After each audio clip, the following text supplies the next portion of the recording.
The nation and Highland Park, of course, grieving this latest mass shooting. We have a photo of an officer with his hands just in his face, showing the emotional toll on police and other first responders. I want to bring in Kristin Ziman. She was the police chief in Aurora, Illinois in 2019 when 6 people were killed in a workplace shooting there. First of all, thank you for being with us. And I have to ask, I mean, the look on that, from that photo, that officer with his hands in his face, it's just, I'm sure a lot of people woke up and thought, not again. Not again.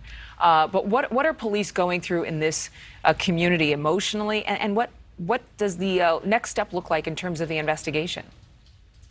Right. So that picture, and thank you for showing that, because we can use all of the words that we possibly can, but that photo depicts exactly what first responders are feeling when they show up to the carnage. And I'm going to use that word.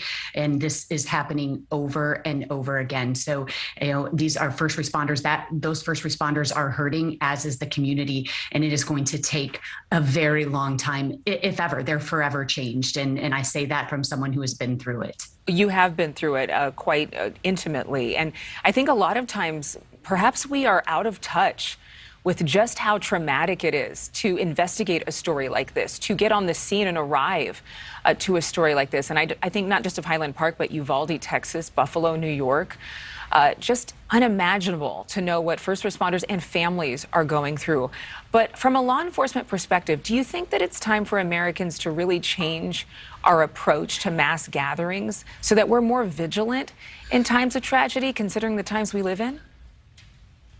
What a terrible state to have to live in, right? That you cannot even assemble in a parade in your downtown. And I heard someone yesterday, a witness who was there, who lives there, and says, nothing ever happens here, right? And so to have to live with our heads on a swivel, it puts us in a very sad state of being. But it begs the question, do we have to do that? And these mass gatherings are typically very, very well secured by law enforcement. And I'm speaking on behalf of Aurora because that's what I know so well. But we have officers posted on roofs. We have officers posted behind the scenes just in case. And so for us, it's all about prevention. People, if you don't notice us, that's a really good day. But we're always there and we're always watching. And the idea that something can happen at any moment is precisely what we're always thinking. We call that condition yellow. We're constantly watching.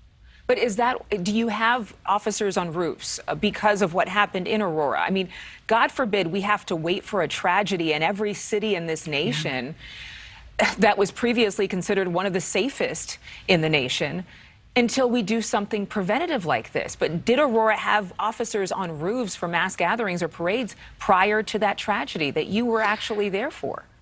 Yeah, so I'm going to use a word that's going to be infuriating, and that's depends.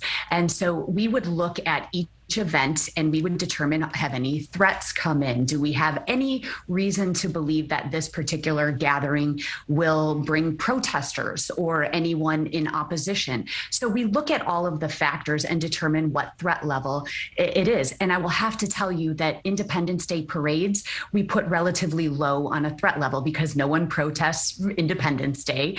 And so they're a low threat. So it just depends on each individual city, organization, and whether they determine that there is a high level or medium level of threat. And in most cases, the answer is no. I just don't know that we can say that no one protests 4th of July anymore, especially in light of all the things going on where people are thinking we aren't in a free country anymore, or they're upset about what happened with the abortion ruling. And it's just, we're not in Mayberry anymore. Mm-hmm.